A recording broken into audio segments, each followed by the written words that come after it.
আসসালামু আলাইকুম। আমি মহিউদ্দিন হাসান ফ্রম হাসান একাডেমি। কেমন আছেন সবাই? আশা করি ভালো আছেন।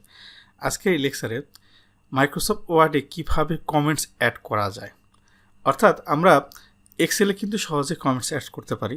আমরা যারা এক্সেলের লেকচারগুলো দেখেছি, অর্থাৎ হাসান একাডেমির যে লেকচারগুলো দেখেছি আমরা, সেখান থেকে আমরা শিখে ফেলেছি কীভাবে কমেন্টস অ্যাড করতে হয়। বাট আমরা মাইক্রোসফট ওয়ার্ডেও কমেন্টস অ্যাড করতে পারি, সেই জিনিসটা আমরা দেখব। যেমন মনে করেন, আমি যে কোনো একটা লাইন হতে পারে, যে কোনো একটা ওয়ার্ড হতে পারে, তার উপর সিলেকশন করে আমরা আমরা ইনসার্টে ক্লিক করব। ইনসার্টে ক্লিক করার পরে আমরা দেখেন এখানে ডান পাশে কমেন্ট, এই কমেন্টে ক্লিক করব। কমেন্টে ক্লিক করার পরে আমি যা লিখবো বা আপনি যা লিখবেন, আপনি যা লিখতে চান সেটাই লিখতে পারবেন এখানে।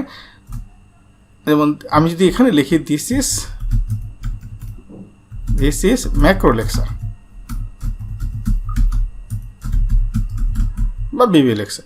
এখন যদি আমরা বাইরে ক্লিক করি তাহলে অটোমেটিক এখানে কিন্তু এই কমেন্টসটা অ্যাড হয়ে গেল। অর্থাৎ আপনি যখন কাউকে পাঠাবেন এই ওয়ার্ড ফাইলটা, সে অটোমেটিক এখানে দেখতে পারবে যে না, এখানে আপনার কোনো কিছু অ্যাড করা হয়েছে, কমেন্টস অ্যাড করা হয়েছে। আপনার যে কোনো বিষয়ে একটা কমেন্ট দিয়ে দিতে পারেন টোটাল পেজের বাইরে।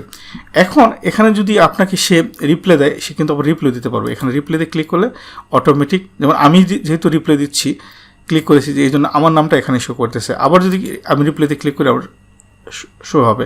আমরা রিসলভে যদি ক্লিক করি তাহলে এটা টোটালি হাইড হয়ে থাকবে।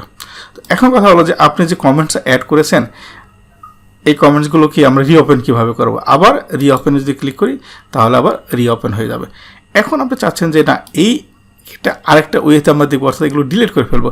তাহলে জাস্ট এর উপর রাইট বাটন ক্লিক করবো। আমরা এখানে দেখেন ডিলিট কমেন্ট, রিসলভ কমেন্ট এবং রিপ্লাই টু কমেন্ট। আমরা যেহেতু এখানে অলরেডি দুটো জিনিস পাচ্ছি, একটা রিপ্লে, একটা রিসলভ পাচ্ছি, শুধু এখানে পাচ্ছি না আমরা ডিলিট।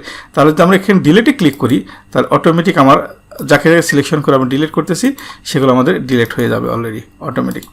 যে আমরা তাহলে ডিলিটও করতে পারতেছি এবং আমরা রিপ্লেও দিতে পারতেছি এবং রিসলভও করতে পারছি এবং রিওপেন করতে পারতেছি।